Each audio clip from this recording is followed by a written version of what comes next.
Hi, my name is Sydney Glass, and this is going to be my debate of why I believe it was a good idea that we withdrew from Afghanistan, but we should have done it differently.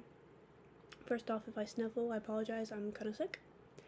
But with regards to the withdrawal that actually happened, some things that I would have done differently is I would have drawn out the withdrawal. I think it was rushed and chaotic, and we can see that with how many people died, people hanging off the side of planes, like us leaving thousands and thousands of people there that we promised that we would protect. So obviously that was wrong, and what happened should not have happened. But also beyond that, I think during the whole Trump talk, when they were negotiating the peace deal with the Taliban, I think keeping the Afghani government out of it was a huge mistake. I realized that the Taliban did not want to talk with the government because they saw the government as just a U.S. puppet. But I mean, you have the U.S. and the U.S. puppet with you. I don't really think it makes a big difference. I think they did that so they could be seen as more credible, and I think we gave it to them. Another part of that whole agreement that I think should have been done differently is we didn't have any provisions of our negotiation of what we were going to do if the Taliban didn't live up to their expectations. And before we completely withdrew, they were already not complying to our peace agreement. So I think we should have stopped the withdrawal there if that's what we really cared about, if we really cared about the democracy of their people and the safety of their people. I think that was wrong. Beyond the actual withdrawal, though, looking at the timeline of events, I think we should have withdrawn long before that. I think at minimum we should have started the withdrawal once we assassinated Osama bin Laden in 2011. I know that was like his goal, his plan. He started withdrawing some troops, not completely, but that, as we can see, did not happen.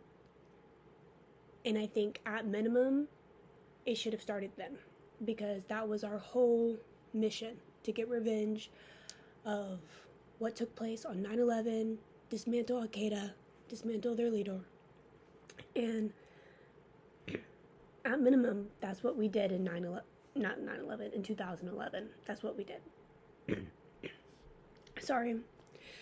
But when I was really looking at the timeline of events, I think we should have left around December-ish of 2001. I know tensions were heightened during that time, so obviously that's not, probably hindsight's 2020, that probably wasn't really feasible back then, especially with how we felt about the situation at hand. But the Taliban in 2001, later in that year, they agreed to surrender. They agreed to do everything as long as we didn't call them terrorists and all this other stuff, right? But we don't negotiate with terrorists, so that was out of the question. There was no way we would even try that, because I mean, they were so small at that point. I mean, we were gonna crush them. And obviously hindsight's 2020, because that did not happen, and we are where we are today. But we negotiated with them in 2020, and I know tensions were high, and hindsight is 2020, but that should have happened, it looks like, in 2001 from what I was looking at. And obviously I'm born post 9/11, so I don't really have that first-hand experience of what it was like relational wise. I can just see the facts about it without really having a lot of emotion into it. So that might be a more controversial take. I'm not for sure. But yeah, those are my thoughts. If you have any clarifying things, or any thoughts or feelings about what I've said, I would love to hear them and gain more insight about what it was really like. Thank you.